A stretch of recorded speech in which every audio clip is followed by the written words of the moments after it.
පොඩක් ඉන්න. දැක්ක ගමන් නොදැක්කා වගේ යන්න කියලානේ හැදුවේ. ඔයාට වාසනාවන්ත සුබ උදෑසනක්. අද දවසේ කරන කියන හැම දෙයක්ම ਸਰව ප්‍රකාරයෙන්ම සාර්ථක ස්වභාවයට පත්වේවා කියන පුණ්‍ය ප්‍රාර්ථනාව මම ඔයා වෙනුවෙන්ම අරගෙන එනවා. දැක්ක මිනිස්සුන්ට ආදරය කරන්න යන්න එපා. දකින හැම මිනිස්සෙක්ම ඔයා වෙනුවෙන් දෙන පොරොන්දු ටික එක තප්පරයක් තුලදී හිස් මුදුනින් පිළිගන්න යන්නත් එපා. ඔයා දන්නවද?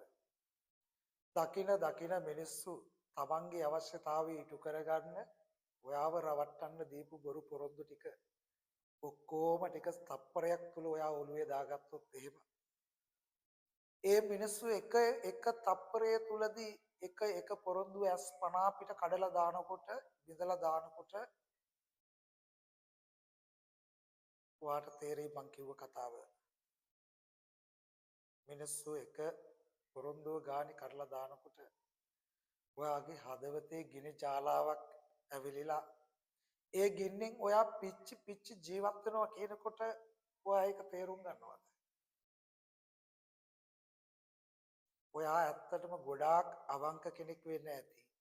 හැබැයි මේ ලෝකේ ජීවත් වෙන හැම කෙනාම අවංක නැහැ කියන එක හදවතේ අංකයකට තියාගන්න. අපි ළඟ තියෙන අසරණකම මිනිස්සු භාවිතා කරනවා තමන්ගේ හිතේ තියෙන ආසාව ඉෂ්ට කරගන්න. ආසාව ඉෂ්ට කරගත්ත මිනිස්සුන්ට තව කෙනෙක් ළඟට ගිහිල්ලා සැනසීමක් ලබන ආසාවට හැරෙන්න තමන් සැනසෙච්ච තැන ආරක්ෂා කරගන්න ඕන කියලා මිනිස්සුන්ගේ හදවතට එන්නේ බොහෝම කලාතුරකින්. ඒක නිසා මම ඔයාලට කියන්නේ තව කෙනෙක්ගේ සැනසීමට භාවිතා කරන උපකරණයක් නොවෙන්න. මිනිස්සු පුදුමාකාරයි. උදට තේරුම් අරගෙන ජීවිතේ ඇසුරු කරන්න උත්සාහ කරන්න.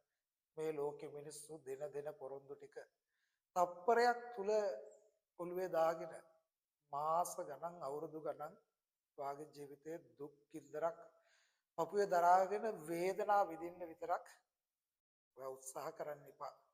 ඒක ගොඩාක් භයානක දෙයක්. එදාට ඔයාට කවුරුත් නැති වෙයි. අහලා තියෙනවනේ තම හිසට තම අතම එසවනල්ල කියලා.